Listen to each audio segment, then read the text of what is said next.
And I use this as an analogy for the Trinity, how Christians argue, non-Christians argue, is God three persons? Is he two persons? Is he one person? What does the Bible tell us? He's simultaneously one, two, and three. An utter mathematical absurdity if there are only four dimensions. But it makes perfect sense as long as you've got 8 or more. Why now? You lost me there. Well, I think you're asking me for a visualization. That's something I can't give you. Okay. But something we did on a special we did for you last year is we took a globe and worked out what would happen when you go from one dimension of time to 2 dimensions of time to 3 dimensions of time. And for example, if you can imagine, I have a globe here. I should have brought one with me. There's one over there. We have a real big one back Right. here. We can bring it down. Well, you can take that globe there, and if you were to put the half timeline of human existence, say, along the equator, so our timeline would be defined by the equator of the globe. Mm-hmm. Well, if God can move and operate in 3 dimensions of time, it would be possible for him to simultaneously operate in our past, our present, and our future. And how you can visualize this, have God at the North Pole. And from that North Pole, from a single point in time, he could drop a line down to our present, from that same point to our past, from that same point to our future. Okay? And this helps give you a handle on why the Bible says that God predetermines everything before the universe was created, and yet he has given us freedom of choice. You know, for us in 4 dimensions, we have no visualization how those two could be simultaneously true. And within Christendom, you have churches that opt for one or the other, but not both. The Scripture teaches it's both. But, you know, through using this analogy of extra dimensions of time, you can get a handle on why it can work in those extra dimensions, but it can't work in our limited dimensions. Just like with Mr. and Mrs. Flat, things that seem utterly contradictory to them are fully resolved for us because we have that extra dimension. But I think the most encouraging thing that comes out of this, think of how much power and advantage we have over these mere flatlanders. They're so limited in what they can do, and we have such great power compared to them. Well, think of the Creator. You know, through physics, we can establish that he has at least 7 dimensions of advantage over us. And if you just take it through one and multiply that up through the next one and keep on going, we realize we're dealing with an awesome Creator. And that's why Jesus could say to his disciples on the night he was betrayed, "You are in grief, but you should be full of joy, because I'm departing from you. And when I depart, I'm going to be able to do far more for you than I can do right now." Because he wasn't going to stay in that humbled state. He was going to take up the powers and authority shared with God the Father before the creation. And in that state, he was going to be able to empower his disciples to do far greater things than even he did during his short ministry on earth. Oh, yes. Yeah. So, and you know, it's hard for us to really, just like the disciples, I can empathize with the disciples. Can you imagine having Jesus in the flesh with you in ministry for 4 solid years, and to say goodbye to that? So I can empathize why they were struggling.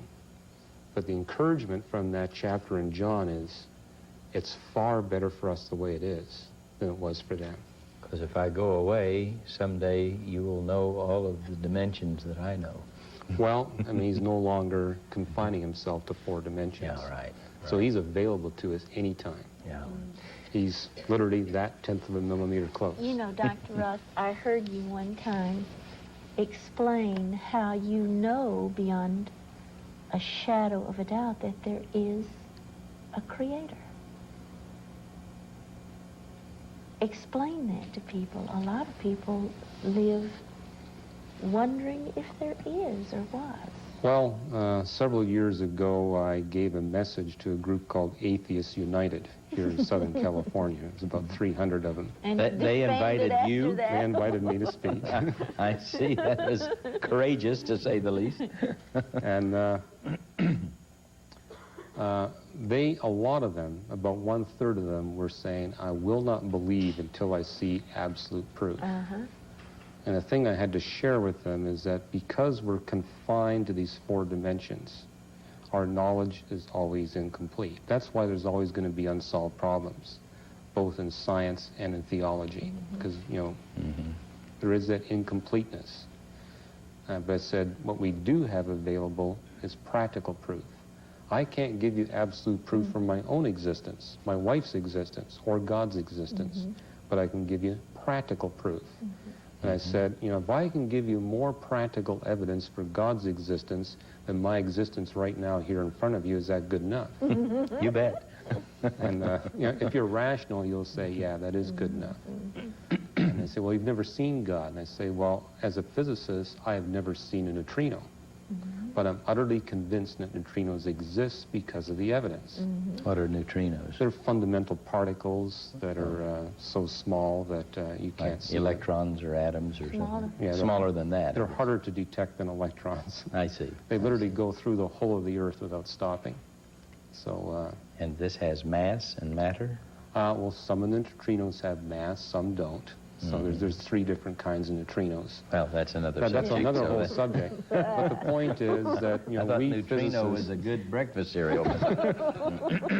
Anyway. Well, you can pick different examples, but there's lots within science that no one has ever seen, and yet we're all convinced it's there.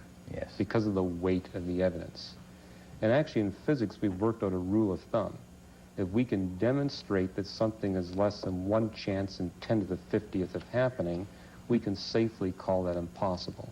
It's never going to happen. So that's a good definition of practical proof. And on that basis, it's easy to provide practical proof that God exists, and He wrote the Bible. You could use science, you could use history, you could use testimonial evidence.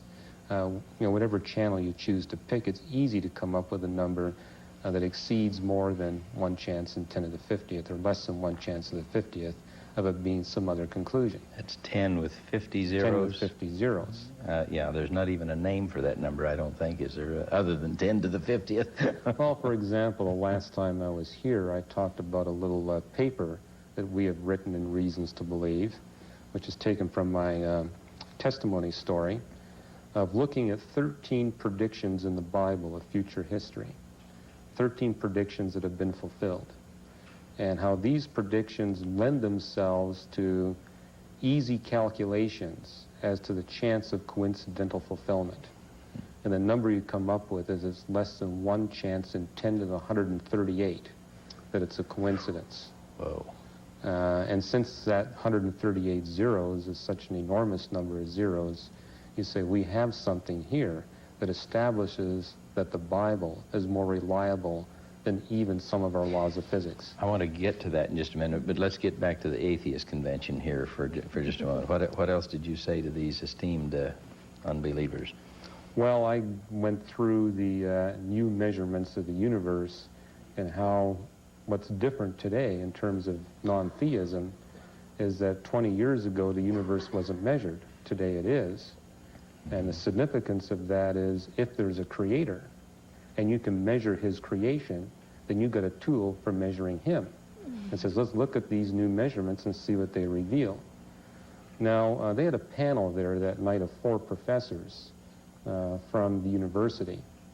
And they all stood up and tried to take me apart. But one physicist stood up and said, well, Dr. Ross, I'm sure you've heard about this particular paper. And I says, yes, I happen to have it right here.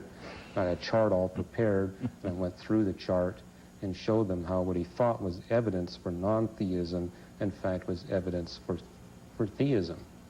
For God. For theism. And I knew the author personally. And I says, he's not promoting atheism, as you may think. I've talked to him about this, etc. Well, he was so impressed with that, he began to ask some biblical questions. And then another 5 minutes later, in front of everybody with his microphone on, he said, what church do you go to? Oh, so really? I'd like to attend. Oh, my goodness.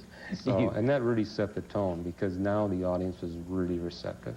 And so we talked about the difference between honest atheism, which means I'm a non-believer because I haven't seen the evidence. But if you show me the evidence, I'll look at it. And a dishonest atheist who says, I don't want to see any evidence. And I says, you know, I'd be interested in how many of you fall into category A, and 2/3 of the audience said, we're in that category. I think a dishonest atheist really believes there's a God and is mad at him. Well, I'm on the mailing list of a few atheist organizations. I put myself on the mailing list. And one of their journals had an article complaining about the fact that their membership was 99% composed of people who were brought up in fundamentalist Christian homes. They're just mad at God for some reason. And so, you know, they're angry at their Christian parents and the way they were brought up and the message that they were given. It's all bitterness. I read the story of Madalyn Murray O'Hair. I read a true story of her life. And there was a time when she called out to God, and she felt that he didn't answer her in the way she wanted it answered. Yeah, almost always you'll find some childhood experience or an experience in their youth that really embittered them. And it's usually from some other Christian or someone who claimed to be a Christian doing something that, you know, that they couldn't forgive. I've often said it takes a lot more faith to be an atheist than to be a believer, at least in a all-wise creator. I mean, in your book, I'm sure, The Fingerprint of God, but a crazy thought just hit me. That we were out in Texas, and the buds are just starting to come out on the old pear tree that Matthew and I got. TV 65 WZXK. Really laden with pears that it was breaking its branches off, you know. So we really cut it back, and now it's starting to bud out, and we're going to have a crop of pears. But I got to thinking, how does that particular, I mean, this is just one crazy little thought that hit me, and I don't know why I even thought it. You know, the trunk is about that big around. It's a reasonably mature pear tree. And I knew that roots go down into just plain old dirt. And somehow, through the miracle of plant life and the sun's rays hitting leaves and what do we call that? Photosynthesis. Photosynthesis. That piece of wood produces a pear. Now, how does that wood draw moisture and whatever it draws from the earth, and how does it know to create a pear instead of an apple or a or a peach or something else? How does, I mean, just, and plant life is, you know, some of God's simpler creations, really, when you compare it to the, I suppose, the human brain is God's highest earthly creation, I suppose, is it not? But to see the fingerprint of God, as you've said in your book, or the handiwork of God, or just the marvels of plain old plant life, when you really sit down and think about it, it's almost like your mind just goes tilt all of a sudden. How can that happen without, well, some creator, some designer, some architect, somebody who knew what he was doing? You know, an easy response to that is, you know, to the skeptic who says, well, natural processes put that all together over a period of time. Well, if that's really the case, then it should be no problem for you scientists to make something similar to this in the laboratory. Yes. Why don't you go out and do it and show us? Go make us a pear tree and let's see if yours works. You know, with all of our intellect and creative ability and education and technology, we can't duplicate what we see in nature. Yeah. Now, maybe one day we will, but when we ever do, it'll simply testify to the marvel of the creator that did it in the first place. And yet we're supposed to believe that somehow, some way, the lightning, struck the primordial soup and out crawled the pollywog, which, you know, and they can't even do that, as you say, with all of the laboratory help and... I mentioned just before we got on the program, a discovery was made a few months ago showing that first life form came about in a geologic instant. It wasn't something that happened over an incredibly long period of time. As soon as conditions on planet Earth permitted the existence of life, we have an abundance of life. And that abundance has remained until this day. So the fact that it happened so quickly